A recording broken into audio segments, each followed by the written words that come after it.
estamos unidos, estás entre nosotros y nos hablarás de tu vida.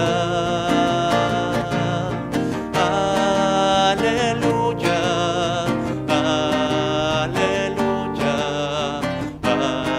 aleluya,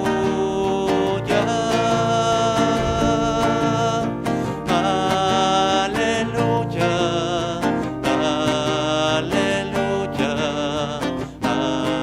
aleluya.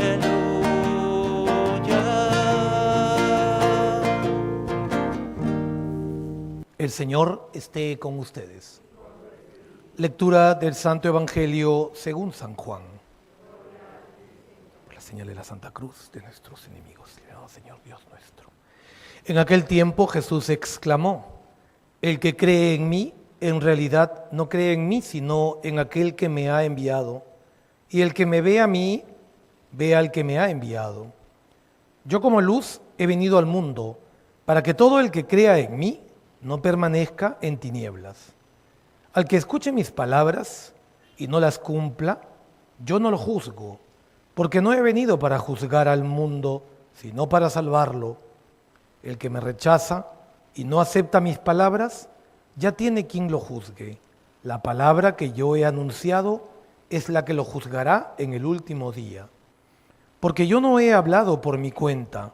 El Padre que me envió es quien me ha ordenado lo que he de decir y hablar. Y yo sé que su mandato es vida eterna. Por tanto, las palabras que digo, las digo como me ha encargado el Padre. Palabra del Señor. Pueden tomar asiento un momentito, queridos hermanos y hermanas. El tiempo de la Pascua es un tiempo importante donde vemos a Jesús resucitado en las Sagradas Escrituras. La liturgia, la iglesia, nos pone la lectura casi continua, semicontinua, de dos libros grandes.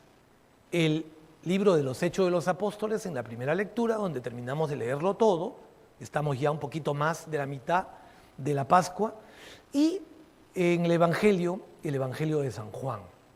El Evangelio de San Juan es distinto a los sinópticos. Los sinópticos empiezan por el nacimiento de Jesús.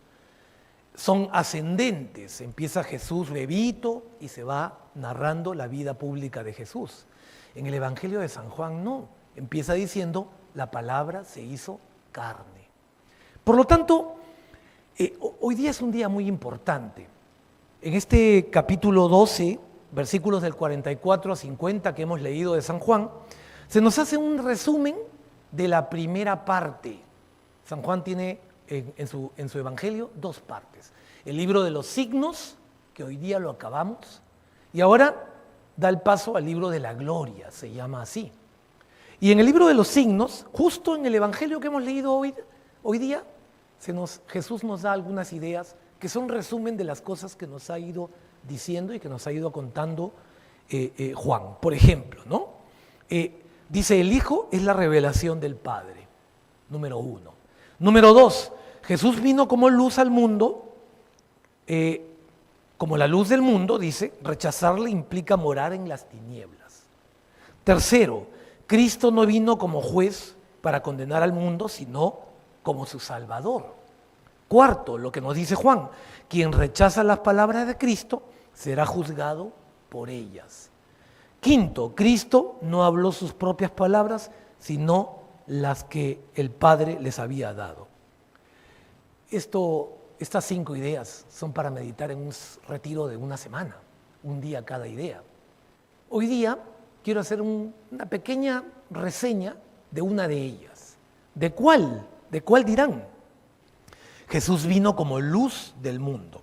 Quiero explicar un poco, adentrarme un poco al tema de la luz, porque es importante tener claro que nosotros debemos de buscar la luz. Ya ayer el Evangelio nos hablaba de ¿qué? Ayer y anteayer, del camino, de la voz, de la puerta. Jesús dice, yo soy. Hay muchos yo soy en el Evangelio. Yo soy la puerta, dice Jesús. El que no entra por esa puerta y trata de entrar por otra parte es un ladrón, un bandido, un salteador, dice. Aquel no tiene futuro, pero el que entra por la puerta sí tiene el futuro. ¿Y cuál es el futuro? La vida eterna. Hoy día Jesús nos dice, yo soy la luz. Jesús se representa como luz. La misión de la luz es iluminar. Por lo tanto, pero hay un drama de Jesús que nos da la luz. Y lo dice el mismo San Juan en el capítulo 1. Dice, vino a los suyos, mas los suyos no lo recibieron. Ese es el drama de Jesús como luz. Se acostumbraron a las tinieblas, dice Jesús. No supieron aceptar la luz, fueron esclavos de las tinieblas. Y sigue diciendo, en realidad, iluminar es llevar la luz que hace ver las cosas como estas son. Hace ver, por ejemplo, ¿qué hace ver la luz?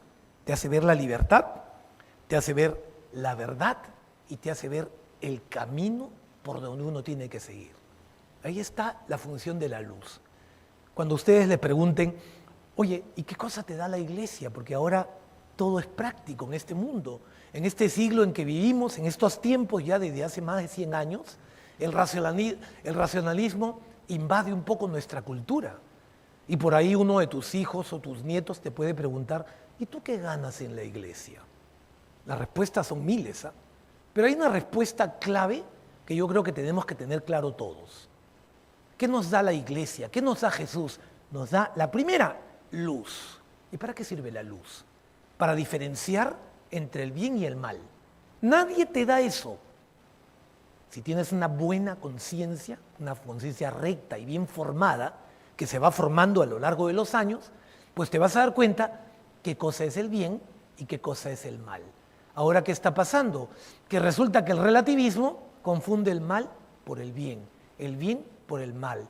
Dice el relativismo que cada uno tiene su verdad, y eso es falso. La verdad está fuera de mí. Y yo me tengo que adecuar a la verdad. Yo lo dijo hace más de 7 siglos Santo Tomás de Aquino. Yo me adecuo a la verdad. Por ejemplo, yo no puedo decir que el jardín de afuera tiene un pasto que es anaranjado, porque yo quiero que sea anaranjado, porque la verdad está en mí. Alguien me dirá, este padre está loco. ¿Por qué? Porque el pasto es verde. Esa es la verdad del Gras. Es verde. Yo no me puedo inventar. La verdad está fuera de mí. Por lo tanto, ahí cae, por ejemplo, temas muy serios, como el aborto, por ejemplo, la eutanasia. Estos temas son parte de la verdad. Y la verdad entera, completa, es Jesucristo. Entonces, Pablo, por ejemplo, vivió esta experiencia. Él, judío, piadoso, conocía las Escrituras, pero ¿qué le pasaba? No podía ver, no tenía la luz. En camino de Damasco, miren, paradójico, la luz de Cristo lo cegó. ¿Esto cómo se puede manifestar el día de hoy en tu vida? La luz de Cristo te puede cegar si tú estás andando por un camino que no es correcto. Y Dios te hace ver su luz. Al principio te ciega. ¿Cómo ciega la luz de Cristo? De repente con dolor, de repente con mucho dolor, al darte cuenta quizá que el trazo de tu vida no ha sido el correcto. Entonces eso causa dolor, hasta que uno se estabilice y dice, efectivamente, la luz de Cristo, Cristo me ha llamado, la luz de Cristo me está iluminando el camino, tengo que enrumbarme. Eso va a costar, porque los tiempos de Dios son distintos a los míos y a los tuyos. Tuvo en realidad esa experiencia de pasar por las tinieblas San Pablo hasta que se bautizó. Por eso hace muchísimos siglos, en los primeros siglos, la iglesia llamaba al bautismo ¿cómo? El sacramento de la iluminación. Y ahora, ¿cómo se representa eso? Cuando ustedes asistan a un bautismo, esténse atentos. Hay 5 símbolos claves en el bautismo.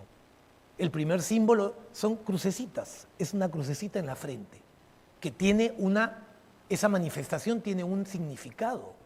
El segundo signo es un signo en el pecho del bebé. El tercer signo es el agua. Yo te bautizo, también hay una cruz ahí, en el nombre del Padre, el Hijo, el Espíritu Santo, le dicen. El cuarto signo es una crucecita también en la coronilla. Y cada signo significa. por si acaso. Y el quinto signo es un signo de entrega de la luz, la ceremonia de la luz. ¿Qué significa que el sacerdote entregue, o el diácono que está bautizando, entregue la luz a papá y papá, a mamá y al madrino y a la madrina? Que quiere decir que la luz de Cristo tiene que estar en ellos y que esa luz de Cristo tienen que pasársela a ese bebé cuando vaya creciendo. Ese es el significado de ese signo del bautismo. Y cada signo tiene su significado. Entonces, ahora nos tocaría explicar, para terminar, ¿y por qué, padre? ¿Por qué me dirían, por qué no puedo ver la luz muchas veces? ¿Por qué tengo esa enfermedad de ceguera? Es que puede ser, en realidad, la respuesta es única. Y la da también la Sagrada Escritura.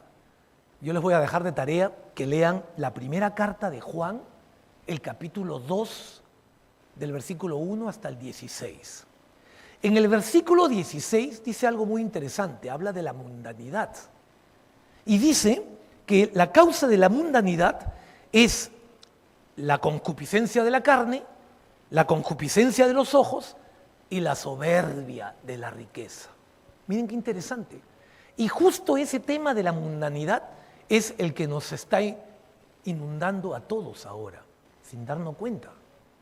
La concupiscencia de la carne, la concupiscencia de los ojos, de las cosas materiales muchas veces, y la soberbia de la vida, que es lo más difícil. Alguien me podría preguntar, padre, ¿cuáles son en realidad, cómo entendemos la concupiscencia de la carne? ¿Cuáles son los tips? Uno solo, no caminar en idolatrías.